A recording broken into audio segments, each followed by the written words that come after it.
Okay, so I'm going to start today by preparing a Brakefield-Enema. For an adult patient, I will either use warm water or some saline, and I will put between 750 to 1,000 milliliters of that in here, so I'm going to go ahead and do that. Before I do this, I would make sure that it is clamped, and it is clamped.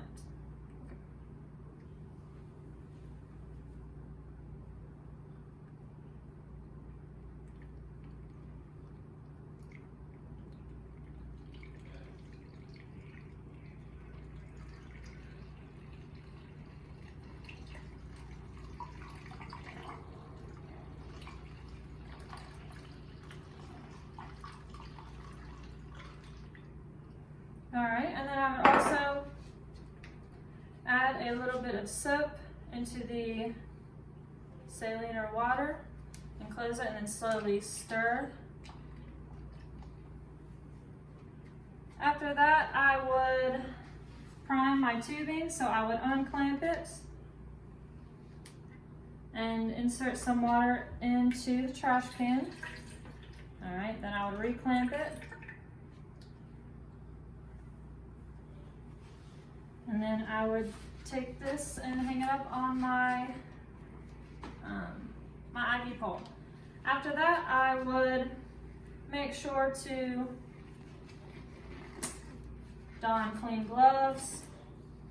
And I'm going to herbalize how I would position the patient. I would raise the bedside to a working height and lower the bedside rail. So I would also turn the patient on their left side for a left lateral Sims position. After that, I would place a water absorbing sheet right behind their buttocks and try to maintain their privacy at the same time. Then I would take my enema tube and I would take it in my dominant hands and then I would lubricate it. All right, and then I would take my non-dominant hand, place it on the patient's hip, firmly but gently, and I would explain to the patient that they need to take long, deep breaths for the procedure.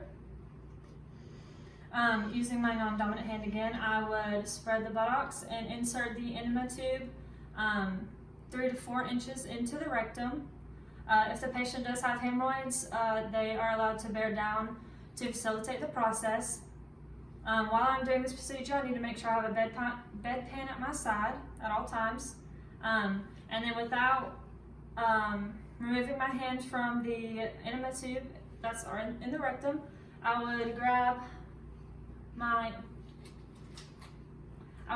bag and I would unclamp it and I would hold it 12 to 18 inches above the patient. And then once it is done, or while I'm doing it, if the patient begins to feel any cramping or any discomfort, I can either lower the bag or clamp the tube and ask the patient to breathe deeply.